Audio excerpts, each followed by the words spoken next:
السلام علیکم. زما نوم مازغفار دی. تاسو ګورئ الکتریشن لایف. کله چې دکان ته ورسېدم نو د ټولو سره مې په خیر وکړو. د په خیر نه پس استاد وی چې کار له ور روان شو. موږ 3 تنه په موټر سایکل کېناستو او کار په طرف ور روان شو. کار په طرف چې ور روانو نو د لارې او ونې او بوټو نه یو څو کلیپونه مې واغستو مې چې تاسو یې وګورئ.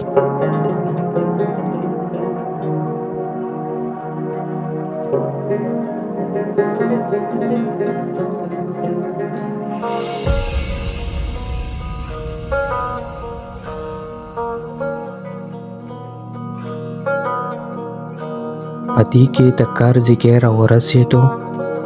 استاد خپل موټر سایکل وردو او دا هغه زوړ کار دی. پدې کې موږ لاندې کار کړو او له پاسه کار پکې پاتې و. نو کسانو خپل کارونه ختم کړو نو موږ ته وی چې خپل کار پکې وکړئ. پدې کې به موږ ویرینګ کار کوو. تاسو ته به یې ښایو. اول د سره موږ ټول د ویرینګ تارونه راواغستو او بیا کار ځینه مې ویډیو وکړه او د اولنۍ کمرې نه موږ د ویرینګ سیسټم سټارټ کړو. دا به سټیل ویر باندې اولنۍ پوینټ موږ غستو. هغه یو بلب ته دا سټیل ویر وستو او لاندې ما راوکاږو. دا زموږ د یو بلب پوینټ و.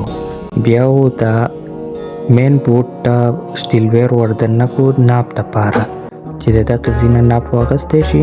د دې باندې بیا دغه دا سور تار چې دی دا کټ کوو. بیا دغه شانتي بل بلب دپاره یو پوینټ موږ دغه شانتي واغستو.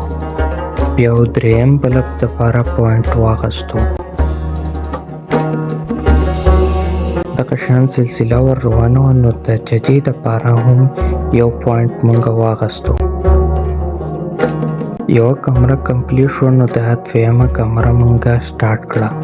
هغې کې هم دغه شان حساب کتابي یو بلب دپاره پوینټ بیا د بل بلب دپاره پوینټ او دغه شانتي سلسله ور روانوي. تاسو په دې ویډیو کې کتلی شئ دا د بلب دپاره یو پوینټ واغستو. دا د کمرې دویم بلب دپاره پوینټ واغستو. دا د کمرې د بلب دریم پوینټ دی او دی څلورم اخرنی پوینټ دی. د دې بلبونو نه پس بیا د واشرومونه بلبونه او د دغې پوینټونه یې هغې ته مین بجلی پوسته او دغه سیسټم یې. کله چې د کمرو ویرینګ ختم شي نو دغه ویرینګ او دغه پوینټونه بیا به د مین بریکر پکسې ته وړئ. بیا دغه شانتي په نورو کمرو کې یو څو پوینټونه موږ واغستو.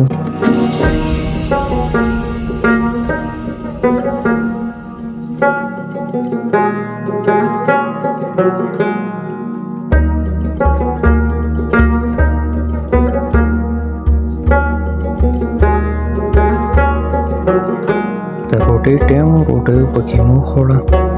د روټۍ د خوړلو نه پس د بهر د ججو بلب پوینټونه او نور بلب پوینټونه چې کوم وو هغې شروع وکړه.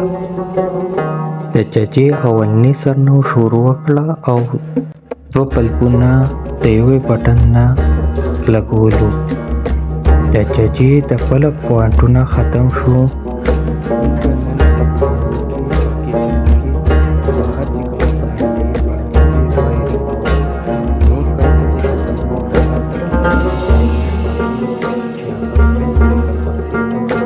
د ډوډۍ ټایم استاد ورته مخ خلاص وینځل ما ورته مخ خلاص وینځل او کور په طرف ور روان شو. ملاویږو په بل ولایت کې. والسلام.